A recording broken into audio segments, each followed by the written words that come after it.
Hello and welcome back to Imagination Mansion. Today I thought instead of talking about my usual story building and, all that shebang, I thought today I would talk about creativity and kind of what to do if that dips or vanishes for a bit.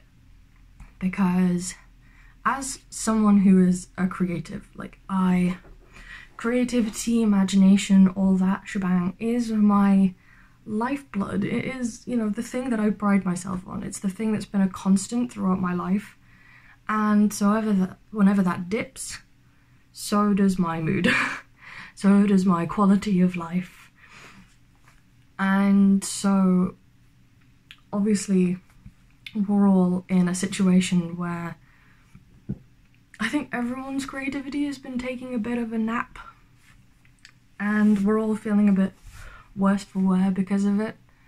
So I decided to put together kind of the things that I've been doing to kind of pull myself out of this rut, and I thought that it would be nice to share it with you guys, because this channel is kind of the only creative thing I've done for over a month, and I'm supposed to be editing my story and it just hasn't been getting done. I haven't sent it out anywhere, so there's no one waiting for it, so at least there's, not that, I haven't got the pressure of that at the same time, but I like doing things and I haven't been doing anything.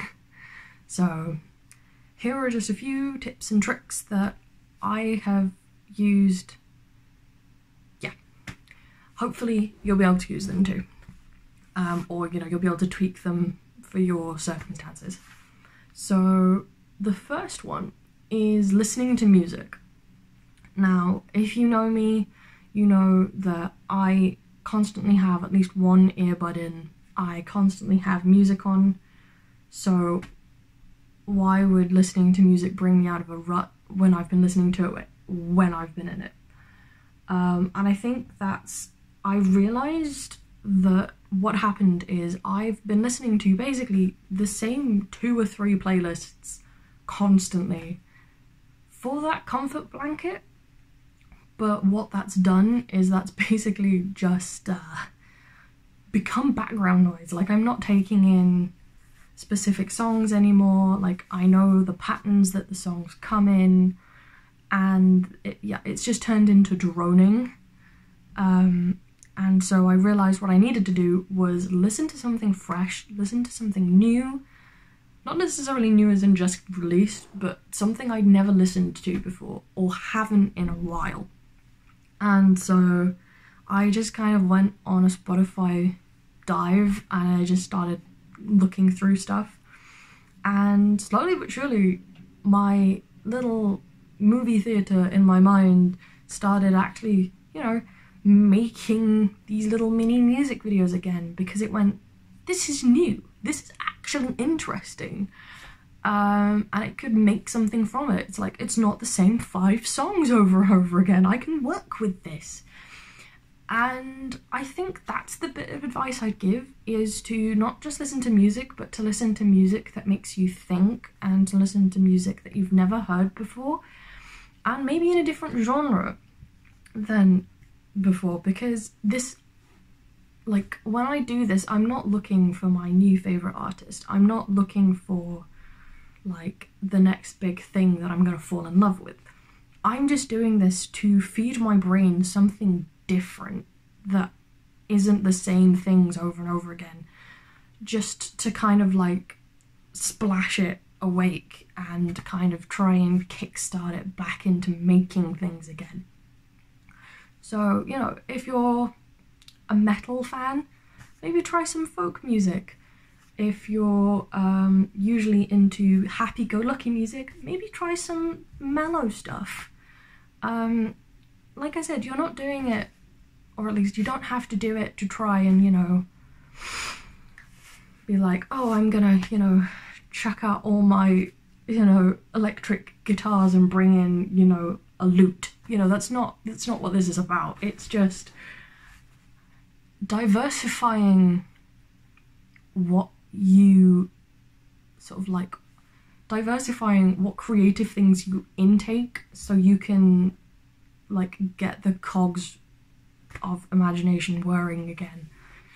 Because also, like, different characters, at least for me, come with kind of like different vibes. So they'll come with different musical vibes, and they won't necessarily be what I expect. Like, I might think that this character is, you know, oh, they're 50s rock and roll, and it's like, no, actually dubstep fits them better.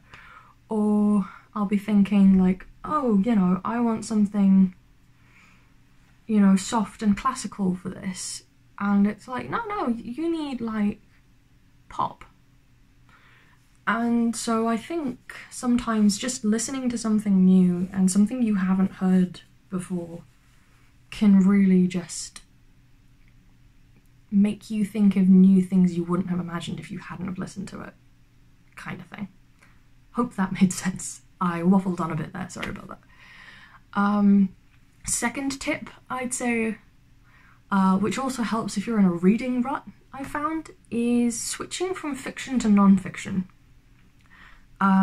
Because a part of, at least my anxiety, is I have been struggling to read new fiction books that I want to read. They sound really cool, and you know, like I flipped through a few pages when I first bought them, but I just haven't touched them. But I don't want to like force myself to read them, because I'll A, either start spacing out, or B, start resenting it because I've forced myself to read it, because I'm one of those people. So I found that reading non-fiction, A, I find it easier to read because I'm not having to imagine things, because quite a lot of them come with pictures and stuff, but it's also because it's basically just facts written in an interesting way instead of creating like whole new people and whole new places. And so it's, for me, a lot easier to read. Like, obviously, if you decide this is keeping it quite simple, but obviously if you want to read like a really difficult science book, go for that too, you know, if that's what you're into. And it's also can act as a double-edged sword of on one side, you know, getting you back into reading again and getting you back into that sort of like mind space, but also you might find something really interesting that you never considered before that you want to include in something somewhere. Like, you might read something about a species of animal that you're like, oh, that would sound really cool in like this alien, or if I put that thing together with that thing, that would make a really cool power. Or, you know, you could take, you know, I'm just looking at my shelf, you know, you could take the idea of medieval fairies and, you know, put them in with the Amazons of Greece. You know, you do what you want and it can just spark so many ideas. At least I've found that, and I hope that you will find that too.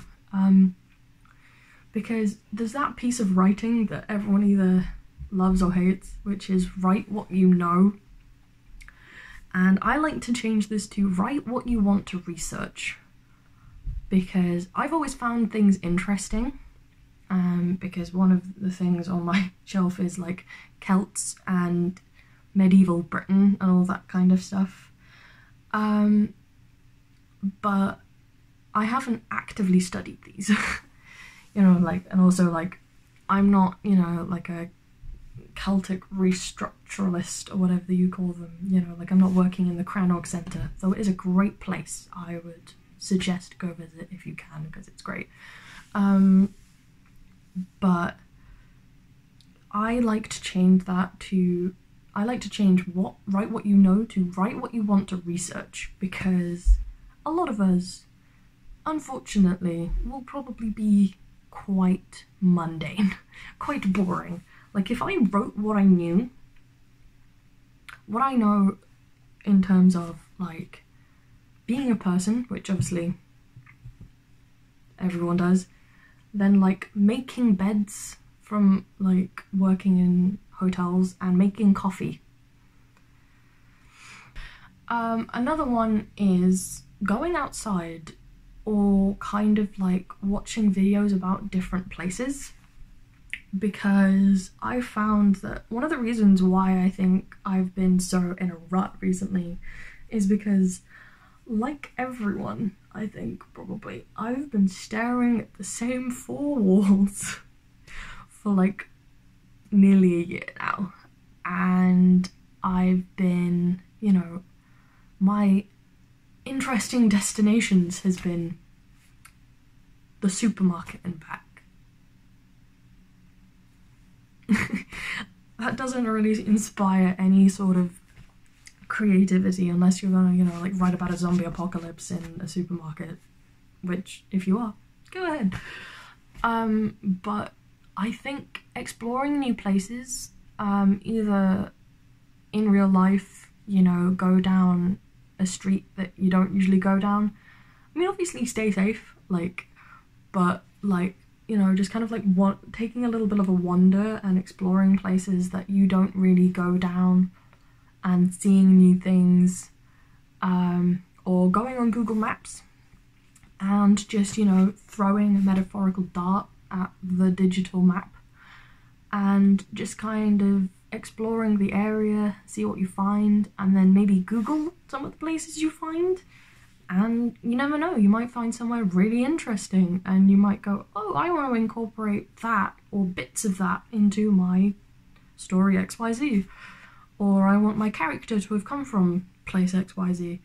And I think sometimes just stepping out of your comfort zone while still being in the safety of your comfort zone is like a good way to do it, because you don't have the stress and anxiety stopping you from doing it.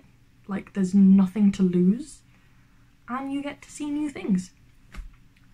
And lastly, I'd say look at art. So this can obviously be, the one that I like to use is Pinterest, but then obviously you've got a lot of artists on Instagram and Tumblr as well. And obviously there's like DeviantArt and... Can you tell I'm great on the internet? I'm very high tech, yes. Down with the kids and all that. So I like going on Pinterest because it's got boards, because you can obviously, you know, you can... I think if you're struggling, I'd say just start with something really generic, like just typing in art, and honestly you'll get loads. And then you can kind of start to like niche it and narrow it down once you kind of like see something that you're interested in. Like if you start seeing, like, if you see like a really good drawing of a fairy or something like that, you can start going down that route. Or if you see, you know, a really nice picture of like a medieval princess, you can go down that route. And I think we're very visual creatures, and I think we kind of forget that when we go like, oh, I've just got to read books and stuff. And I'm like, sometimes just looking at pretty things can spark inspiration, because it doesn't necessarily have to be, you know, like looking through character designs and stuff like that. You know, you can look at mood boards, you can look at, you know, makeup design and, you know, fashion and collages and mixed media and all this kind of stuff. Because sometimes you just need that one picture to spark an idea, and, you know, if that's rainbow cats, then it's rainbow cats, you know, roll with it. And yeah, they're the kind of things that I have been using to try and get myself out of this little creativity rut that I've been in for like the past couple of months. And yeah, if you find any of these useful, I hope you do. Let me know what you think you'll be trying, what you try. Put those in the comments below. I'd love to, you know, hear more tips and see if there's anything else I can try for like next time my creativity takes an absolute nosedive. And yeah, give it a thumbs up if you liked it. Hit the subscribe button, because I'm going to try and make a video every week. And yeah, I will see you next time.